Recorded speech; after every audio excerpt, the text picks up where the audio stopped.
Namaste and welcome to Whododo.com. I'm Badekila Pradeep, and as always in this video as well I'm bringing you a new phone. It's a brand new phone in the market and also a new kid around the block in terms of the brand is concerned. You may not have heard the name at all ever in your life, but yeah, the name itself is quite different. That's called Coolpad, and the phone that I'm talking about is Coolpad Note 3. And this phone has created quite a buzz in the market, and let's see why this phone has created that kind of a buzz in the market and what makes this phone this cool, not just the name. Premium phone for budget price. That's the intention of all these phones that are coming to the market and directly to the e-commerce websites, and this is one of those with the 5.5 inches 720 by 1280 pixels display. This is a normal IPS LCD capacitive touchscreen with 16 million colors. The phone looks quite decent with its looks and all that. It looks quite okay with white color, even though it's just available in white. This phone is quite a decent looking phone with the bevel. If you see the edges of it, there is no much space used, but at the top and the bottom, like any other phone, this has the bezel which is open with the empty space there, which is used for other purposes like the camera, speaker and all those things. But the phone with 5.5 inches display is with a decent display according to me. And when we look at the top of the phone, there is just the aux jack there, and if we look at the bottom of the phone has the micro USB charging port there. If you turn to the right, you will see the power button and the volume up and down button on the left. And at the back, at the top, you see the camera with the flash and the sensor, and also very importantly, the fingerprint sensor is also on the back of this phone. The logo in the speaker is at the bottom. The back cover can be removed, but the battery cannot be removed. It's a sealed battery, but the SIMs are supposed to be inserted from here, and 4G SIMs can be used on both the SIM slots, and the micro SD can also be inserted here. So that's about the display of the phone. Lollipop 5.1 is what runs on this phone, even though this is a very recent phone. This comes with the MediaTek MT6753 chipset with a 1.3 GHz octa-core processor, and the card slot can take up to 64 GB of micro SD, and the phone is quite decent enough with this kind of a speed and all that, with an internal space of 16 GB and a 3 GB RAM, even though only 10 GB can be used by us. But overall, with all the other basic features, this phone lives up to the expectation because it's a sub 10,000 rupee brand with a 4G dual SIM. I think the technology that is used with the budget, with all the features that is available, I think this is quite a performer in this category.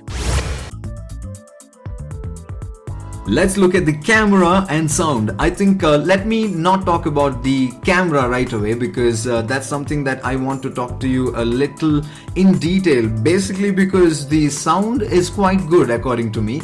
But when we look at the camera, I'm not happy with the kind of output that I got with this camera, because they claim it's a 13 megapixel camera with a lot of features and all that, but are you getting what you think you will? Mainly because I didn't quite like the output of the photos that I took in this, and even the videos are not that great looking, and mainly because the slight smudging of the pictures there. Even the front camera is really bad, because if you want to take pictures with more people on it, it's impossible with this. Only one face can be accommodated in this. That's the funny part. But yeah, so if you're not a selfie or a camera person, you can go with this phone.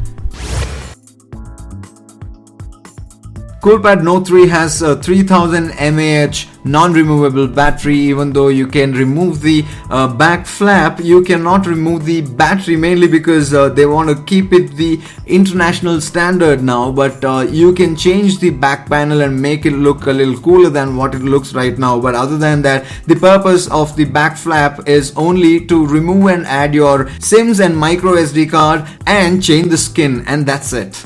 And if we talk about the performance of the battery, I think the performance is quite decent because it has a lot of stamina, and the speed of the phone itself is not that great. So that's the reason the battery can last longer, because it's not doing much of a heavy task.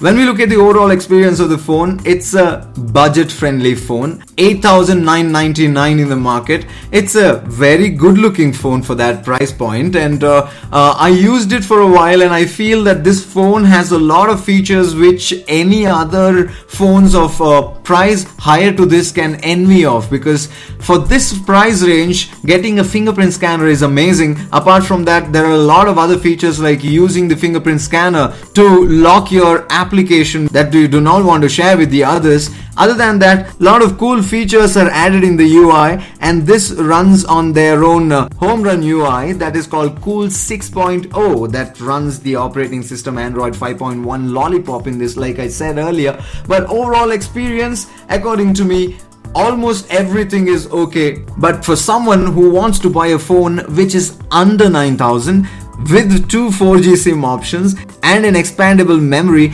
plus you're getting a fingerprint scanner, that's a killer of a deal is what I can tell. So that was the review of this phone. So you've quite about seen everything that's there in this phone. So one thing that I really like about this phone is the fingerprint scanner. What you saw 2 years ago or 3 years ago in phones to what it is today is much better and much responsive and really quicker than what it was. And a lot of other things that are happening in the gadget world is quite cool. But when we talk about this Coolpad Note 3, I feel that I'll give 3 stars out of 5, mainly because the display is not that great and the camera is not that great, even though I really like the phone in other senses, like the sensor, the fingerprint sensor, and also the design is quite decent. Its battery is quite okay, and the speed is quite good as well. But other than this, if you are looking for a phone that has a great camera, I wouldn't recommend this phone. And a great display to watch some videos, not a good idea. Not a phone for selfie lovers, I would say. But if you're looking for a budget phone, this is quite a catch. And that's all in the review for this particular phone. But don't forget to subscribe, because it doesn't cost you much, and I'm not being cheesy here by asking you to subscribe, but I am gonna give you some really cool stuff if you guys subscribe and also comment below right away, because that's something that we are really waiting for from your end, so that we know if we are doing right or doing wrong. And also please let us know what you want to see next on Whododo.com as well. And we have tied up with a brand new magazine called Town Trends, and they do a lot of reviews about food, restaurant, and also from next month onwards, we, Whododo.com, will be out there on Town Trends as well, and they are giving you guys a lot of goodies as well. All you need to do is subscribe, share, and also comment below right away. And thank you so much for watching. This is Badakila Pradeep signing off.